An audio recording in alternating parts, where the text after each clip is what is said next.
Hi, how are you? అందరూ బాగున్నారా friends? నేనైతే దేవుని కృపను బట్టి బాగున్నాను. గత వీడియోలో ఎన్నో విషయాలు చెప్పుకోవడానికి దేవుడు మనకందరికీ సహాయం చేశాడు కదా. ఇప్పుడు కూడా కొన్ని వీడియోస్ చెప్పుకుందాం. విలువ లేని నా జీవితానికి దేవుడు ఎలా విలువిచ్చాడో చెప్పాను కదా. మీ జీవితాలను కూడా దేవుడు విలువిస్తాడు. కష్టాలు ఉన్నాయని, బాధలు ఉన్నాయని ఏసేకు ప్రార్థన చేయడం మానవద్దు. అసలు చూపు లేకపోతే నా జీవితాన్ని ఏదో అయిపోవాలి, ఎక్కడికో వెళ్ళిపోవాలి, అసలు నేను పుట్టడానికి ఎందుకు అని బాధ కలగచ్చు. కానీ ఆ బాధ లేకుండా దేవుడు నాకు చూపై ఉండి నడిపిస్తున్నాడు. మీరు నాకంటే గొప్పవారు కదా. దేవుడు మీకు అన్ని అవయవాలు ఇచ్చారు. అవయవాలతో దేవుని కనపరిచి దేవుని మీద ఆధారపడి జీవించండి. డిగ్రీలో దేవుడు అలాగా నాకు సహాయం చేశాడు. నన్ను మోటివేషన్ చేసి ఎలా స్పీచ్ చెప్పించారో మీ అందరికీ చూపించాను కదా ఫ్రెండ్స్. అలాగే మా ఫ్రెండ్స్ కూడా ఎంతో చక్కగా నన్ను చూసుకొని, ఎంతో గొప్పగా వారు నన్ను చూసుకునేలాగా దేవుడు సహాయం చేశాడు. ట్రిప్కి వెళ్ళడానికి దేవుడు సహాయం చేశాడు. మా ఫ్రెండ్స్ ఎలా చూసుకునేవారంటే, నేను బ్లైండ్ అని కానీ, నాకు చూపు కనిపించదని కానీ కాకుండా నన్ను వారిలో సమానంగా చూసుకోవడానికి దేవుడు సహాయం చేశాడు. వారితో పాటు ఒక ట్రిప్కి నన్ను తీసుకెళ్తాను అన్నారు. వాటర్ ఫాల్స్కి తీసుకెళ్తాను అని చెప్పారు.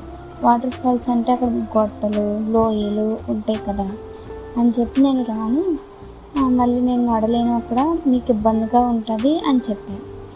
చెప్తే మా ఫ్రెండ్స్ ఏమన్నారంటే, లేదు ఫ్రెండ్, నేను చూసుకుంటాను నిన్ను, నువ్వు మాకందరికీ ఒక చెల్లి లాంటిదండి, అలాంటిది నేను తీసుకెళ్ళకపోతే మాకేమీ బాగోదు అని చెప్పి నన్ను మోటివేషన్ చేశారు. మోటివేషన్ చేస్తే ప్రార్థన చేసుకున్నాను. ఇటువంటి మంచి స్నేహితులను మీరు నాకు ఏర్పాటు చేసినందుకు నీకు కృతజ్ఞత వందనాలు. ఇలా ఫ్రెండ్స్ ట్రిప్కి వెళ్దాం అని చెప్పారు, కానీ వెళ్ళాలంటే నాకు భయంగా ఉన్నది అని ప్రార్థన చేశాను.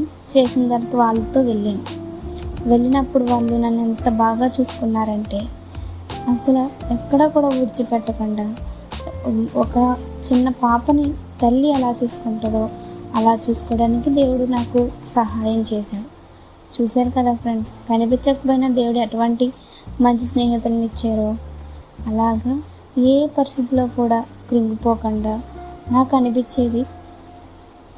కనిపించే వాళ్ళు ఎన్నెన్నో చోట్లకి వెళ్తారు, నేను ఎక్కడికి వెళ్ళలేకపోతున్నానే, ఫ్రెండ్స్తో వెళ్ళలేకపోతున్నానే అని చెప్పి బాధపడేదాన్ని. కానీ ఆ బాధ నాకు లేకుండా ఏం చేశాడు, మంచి ఫ్రెండ్స్ని ఏర్పాటు చేశాడు. ఈ లోకంలో ఏది శాశ్వతం కాదు, కానీ కొన్ని పరిస్థితులు అనిపిస్తే నేను అలా చేయాలి, నాకు అటువంటిది కావాలి అని.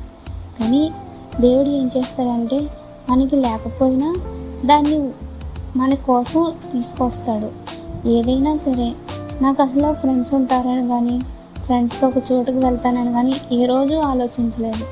కానీ దేవుని కృపను బట్టి ఏం చేశాడు యేసయ్య, మంచి స్నేహితులను ఇచ్చి వారిలో ఒక దానిలాగా కనిపించకపోయినా బ్లైండ్లా కాకుండా నార్మల్స్ కంటే మంచి లైఫ్ నేను అనుభవిస్తున్నాను దేవుని కృపను బట్టి. ఎంతోమంది 10th చదివేసి ఆపేసి ఉంటారు. ఎంతోమంది ఇంటర్ చదివేసి నేను ఇంక చదవలేను అని చెప్పి ఆపేస్తారు. కానీ చూపు లేకపోయినా దేవుడు నాకు సహాయం చేశాడు. డిగ్రీ చదువుకోవడానికి దేవుడు సహాయం చేశాడు. డిగ్రీలో ఎన్నో సమస్యలు వచ్చినాయి. ఎగ్జామ్స్ రాయడానికి స్క్రైబర్స్ లేరు. ఎగ్జామ్ రాయడానికి స్క్రైబ్ ఉంటే సెంటర్లో స్క్రైబ్కి అవకాశం లేదు అనే పరిస్థితులు కలిగాయి.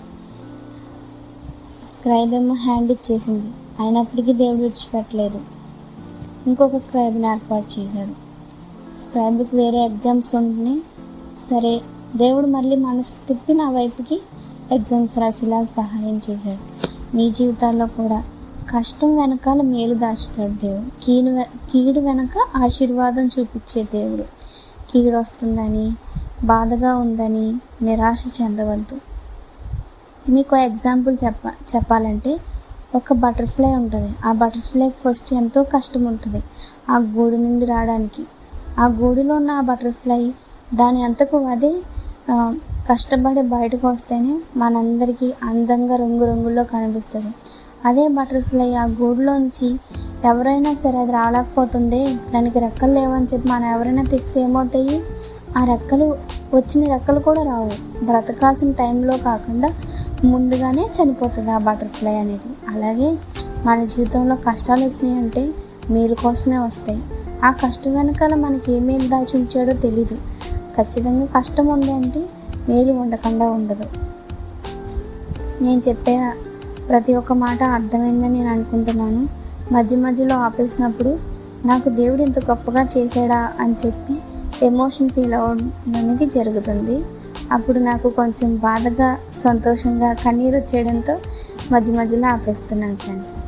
ఓకే, నేను చెప్పే విషయాలు మీకు అర్థమైనని నేను అనుకుంటున్నాను. మీరందరూ కళ్ళు మూసుకుంటే మీ అందరి కోసం నేను ప్రార్థన చేస్తాను. పరిశుద్ధుడా, మహోన్నతుడ, సర్వాధికారి, నీకు కృతజ్ఞతాస్తుతులు, స్తోత్రాలు ప్రభువా. ఎన్నో విషయాలు మీరు నా ద్వారా ప్రతి ఒక్కరికి తెలియజేస్తున్నారయ్యా, నీకు స్తోత్రాలయ్యా. ఇంకా అనేక విషయాలు చెప్పి నీలో బలపడినట్లుగా మంచి ద్వారాలు తెరవండి ప్రభువా. అయ్యా, ఎంతమంది అయితే చూస్తున్నారో, ఎంతమంది అయితే వింటున్నారో వారందరినీ దీవించండి ప్రభువా. వారికున్న అవసరాలన్నీ తీర్చండి ప్రభువా. కీడు వెనక మేలు దాచే దేవుడు అని ప్రతి ఒక్కరూ గుర్తుపెట్టుకునేలాగా సహాయం చేయండి ప్రభువా. ప్రతి ఒక్క కుటుంబాన్ని దీవించండి ప్రభువా. బ్లైండ్ అయిన నా జీవితాన్ని బ్లైండ్గా కాకుండా, చూపు లేకపోయినా నువ్వు నాకు చూపు ఎలా అయితే నడిపిస్తున్నారో వారందరినీ కూడా అలా దీవించి ఆశీర్వదించమని యేసయ్య నామములో అడిగి వేడుకుంటున్నాం పరమ తండ్రి. Amen. God bless you. Bye.